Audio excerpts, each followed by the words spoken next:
a todos, né? Com maior orgulho, né? Da família, da companheira, da mamãe, de todos aí, né? Que tem que saber, né?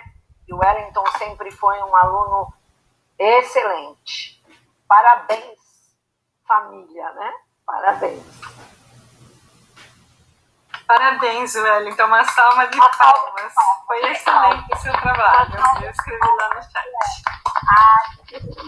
Bem, meninas, então vamos agora passar a chamar a Adriele Batista Ferrari, a Eliana Teodoro da Silva Musoni e a Mônica Cristina do Carmo, com o tema o esporte como fator de transformação na inclusão.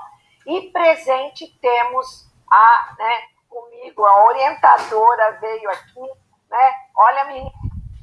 Olá, boa noite a todos. Boa noite. É com muita alegria e com grande prazer que estamos aqui hoje para apresentar o nosso trabalho de conclusão de curso. Somos alunos da Universidade São Judas Tadeu e o tema do nosso trabalho é o esporte como fator de transformação na inclusão. As nossas professoras orientadoras são a professora mestre Diné Hipólito e a professora mestre Leiliane Rocha. O nosso trabalho ele se encontra estruturado em 3 capítulos, sendo eles o primeiro capítulo, a visão histórica da inclusão e do esporte, o segundo capítulo, os desafios da inclusão no cotidiano, e o terceiro capítulo, as práticas pedagógicas do professor da educação inclusiva e o relato de experiência. Adriele? Pode voltar um slide? A nossa questão problema é como a inclusão é trabalhada dentro da prática esportiva e se há mudança de vida. Bom, a partir dessa questão problema, nós iremos responder essa pergunta, buscando conhecer por meio de pesquisas bibliográficas a relação entre a prática esportiva e a pessoa com deficiência e os impactos e mudanças causados em sua vida. Eu vou começar falando do primeiro capítulo, que é a visão histórica da inclusão e do esporte. Nesse capítulo, a gente abordará uma breve visão sobre a história, a importância da inclusão e do esporte na vida das pessoas com algum tipo de deficiência. E os autores são Freire, Hans e Sanches. E o movimento da inclusão da pessoa com deficiência, ele surgiu no Brasil na década de 1980, sendo que ganhou força em 1990. E através do Programa Mundial da Pessoa com Deficiência da Assembleia Geral das Nações, foi incluído a palavra pessoa, formando assim o termo pessoa com deficiência, que foi considerado por muitos um grande passo da inclusão da pessoa com deficiência. E Sanches defende que a criança com deficiência tem o direito de frequentar o ensino que é regular, ou seja, ele defende que a educação serve para todos. E o que foi chamado de movimento rei é a educação que é regular. Uma outra autora importante no movimento da inclusão foi Hans, no qual ela trouxe a diferença entre a integração e a inclusão. Pois quando se fala em integração, se remete a inserir o aluno na escola. Isso. Mas quando já se fala em inclusão, tem o objetivo de avançar, de exigir da sociedade as condições para que, de fato, o aluno seja inserido na escola e na sociedade. No ano de 2015, foi prolongada a Lei Brasileira da Inclusão, e essa lei ela é conhecida como Estatuto da Pessoa com Deficiência, no qual trata diversos aspectos que são relacionados às pessoas com deficiência. E falando um pouco sobre a história do esporte, ele também tem a sua participação na história das pessoas com deficiência.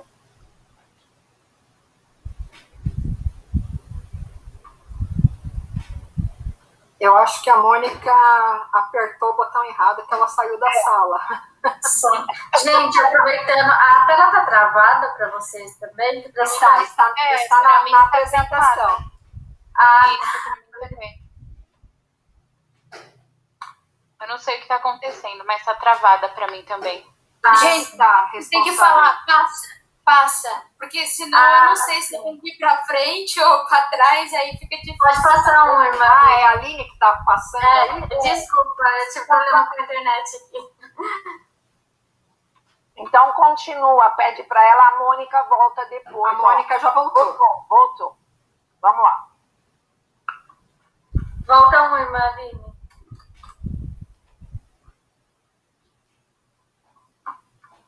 E a Mônica está com o microfone desligado, Mônica. Desculpa. Desculpa, vou continuar. Falando um pouco sobre a história do esporte, ele também tem a sua participação na inclusão da pessoa com deficiência. E a história das pessoas com deficiência no esporte. No início do ano de 1924, com as pessoas com deficiência auditiva, criando o Comitê Paralímpico, o Comitê, não é Paralímpico, é Internacional de Esporte para Surdos. E no ano de 1944, o médico alemão Luigi Guttmann começou a trabalhar na unidade de lesões medulares, Stockmann-Develle, e usou o esporte como sendo uma ferramenta para o processo de reabilitação dos seus pacientes. E a Inglaterra passava por um período no qual, após muitos soldados, voltavam da guerra com sérias lesões. E o esporte foi uma ferramenta importante que teve a contribuição para a melhora da qualidade de vida e condições psicológicas dessas pessoas. E a prática de atividades competitivas por pessoas com lesões medulares e outros tipos de deficiências serviam como uma motivação para que elas buscassem a integração com o ambiente, encontrando assim, desculpe, muito barulho, encontrando assim um sentido para as suas vidas. E a partir disso surgiu o Movimento Paralímpico Brasileiro, no qual as atividades físicas eram voltadas para as pessoas com deficiência. E no dia 9 de fevereiro de 1995 foi fundado o Comitê Paralímpico Brasileiro, o CPB, na cidade de Niterói, no Rio de Janeiro. E, posteriormente, em 2016, o Comitê Paralímpico Brasileiro foi transferido, inaugurado em São Paulo. E o CPB, ele tem como principal objetivo a inclusão da pessoa com deficiência no meio esportivo e na formação de atletas com deficiência, denominados atletas paralímpicos. E segundo Freire, pode continuar? Pode, desculpa. Segundo Freire, ele fala que a educação física é como um ambiente da educação do corpo para e do movimento, no qual contribui diariamente no desenvolvimento e na inclusão da pessoa com deficiência. Sendo assim, analisamos que o processo de inclusão no esporte através do movimento paralímpico teve grandes avanços nas últimas décadas, pois o Comitê Paralímpico ele fornece uma ampla infraestrutura de equipes que são capacitados para treinarem seus atletas para as competições. Agora eu vou estar passando a palavra para a Adriele, que vai falar sobre o segundo capítulo. Boa noite, eu sou a Adriele, como a Mônica disse. Pode voltar dois slides. Isso. Eu vou falar sobre o segundo capítulo do nosso trabalho. E neste capítulo nós citamos os autores Schmidt, Túlio, Winkler e Vygotsky. Este capítulo ele tem como tema os desafios da inclusão no cotidiano. E nele nós vamos abordar as dificuldades da inclusão da pessoa com deficiência. Porque hoje em dia se fala muito sobre a inclusão, mas se fala pouco dos caminhos que nos levam até a inclusão efetivamente. O primeiro ponto a ser comentado é que a inclusão ela deve acontecer de dentro para fora. Ou seja, a pessoa que possui a deficiência, ela deve se aceitar, primeiramente, se autoconhecer e se autovalorizar. Segundo ponto, se ela fizer isso, a sociedade também passará por esse processo de inclusão, respeitando esse indivíduo e compreendendo que cada ser humano é único e que deve sim ser incluído nas atividades do cotidiano, do dia a dia e principalmente na sociedade, independente se ele possui uma deficiência ou não. Segundo Vygotsky, a potencialidade e capacidade nas pessoas com deficiência. Mas entende-se que, para elas poderem desenvolvê-las, devem ser oferecidas condições materiais e instrumentais adequadas. Muitas pessoas acham que inclusão é uma rampa de acesso. Também é a rampa de acesso. Mas inclusão é muito maior que isso. Inclusão é transformação. É sair do excluir para o acolher, para o abraçar, para o envolver, o compreender. E nós, enquanto seres humanos, indivíduos da sociedade, nós temos que entender que o mundo ele é diverso. As pessoas também são. Eu não sou igual a Mônica e não sou igual a Eliana. Ninguém é igual a ninguém. E nós temos que aprender a conviver com as diferenças, tendo respeito, principalmente, e empatia. Me colocando no lugar do outro, me colocando no lugar do próximo. Olhando aquela pessoa além da deficiência, da dificuldade que ela possui. E por fim, para concluir o nosso segundo capítulo, né? Nós pensamos que o maior desafio da inclusão é quando cada indivíduo, cada pessoa entende o seu papel na sociedade como um todo, né? De interagir, de integrar e incluir a pessoa com deficiência. Como eu já havia dito, nós temos que enxergar além da deficiência, nós temos que enxergar a essência daquela pessoa, não pelo porte físico, não pelo que ela, não pela deficiência dela, mas a pessoa em si, o que tem dentro daquela pessoa, que é isso que importa. E nós temos que reconhecer que a diversidade ela existe, ela está no mundo, e nós temos que saber lidar com ela todos os dias, em todos os sentidos. Agora eu passo a palavra para a Eliana, que irá falar sobre o terceiro capítulo do nosso trabalho. Pode passar o slide, irmã. Olá, o nosso terceiro capítulo é sobre as práticas pedagógicas do professor na educação inclusiva, no qual os autores são Aiscon, Comenius e Morten. Ao longo desses 4 anos de graduação, pudemos ter a oportunidade de observar, analisar, vivenciar e aprender a importância e os impactos das práticas pedagógicas, seja ela na educação infantil, ensino fundamental, ensino médio e ensino superior. E não é diferente na educação inclusiva. Como bem falou o nosso colega Wellington sobre o Comenius, Comenius aborda que qualquer escola que deseja, de fato, incluir a educação inclusiva, faz necessário que crie políticas, culturas, práticas, verdadeiramente, que, de fato,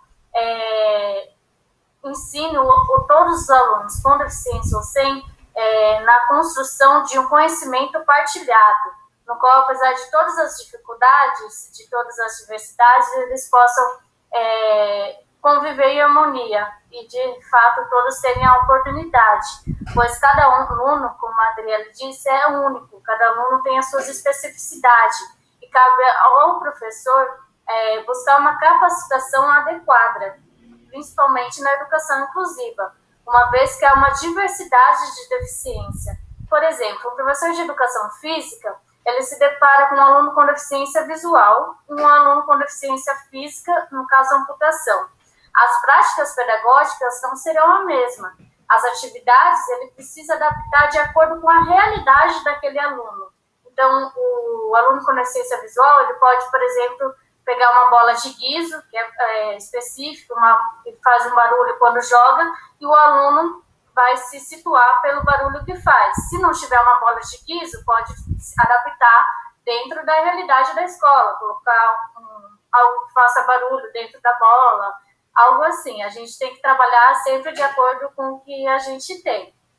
Já para o aluno com deficiência física, podemos fazer uma adaptação, de repente fazer um voleibol sentado, por que não? De repente um basquete, né, no qual todos possam participar, inclusive o aluno com amputação. Então, daí a importância da formação continuada, porque todos nós estamos sujeitos a erros, inclusive os professores, porque são seres humanos. Daí a importância de refletir sobre os seus atos, refletir, será que a minha prática pedagógica está sendo adequada? O quanto isso impactou na vida do meu aluno? Será que essa prática não seria legal eu trocar por outra? O método?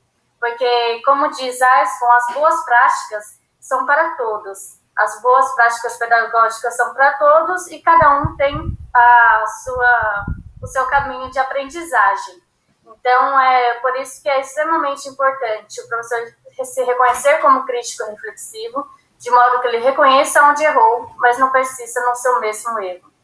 E para complementar, né, esse capítulo, a gente vai falar sobre o nosso relato de experiência. Irmã, pode passar um. O nosso relato de experiência é com base na nossa vivência no Comitê Paralímpico Brasileiro, o CPB.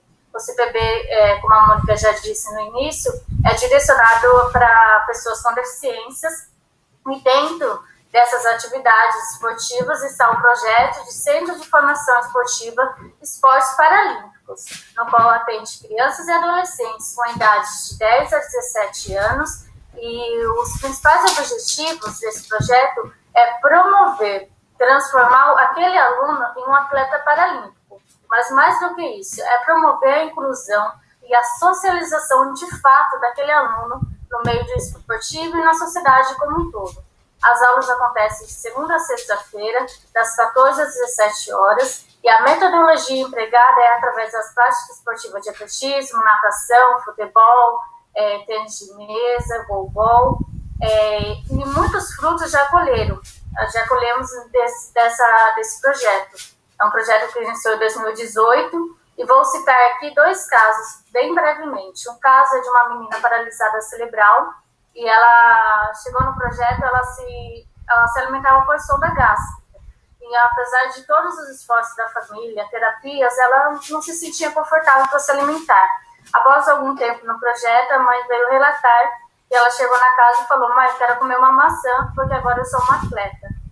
E o outro caso é de um aluno também, paralisado cerebral, que aos 5 meses e meio de gestação nasceu prematuridade extrema, e ele não tinha equilíbrio nas pernas, então andava somente de cadeira de rodas, não só assim pela deficiência em si, mas pelo medo, pela insegurança, né? Então, a partir das aulas de natação, foi passando o tempo e ele começou a andar de muletas, porque para nós é um grande avanço. É claro que queremos que quando todos entram no projeto, a gente tenha a ansiedade, a esperança que todos se tornem atletas, mas mais do que isso, que se tornem autores de suas próprias histórias.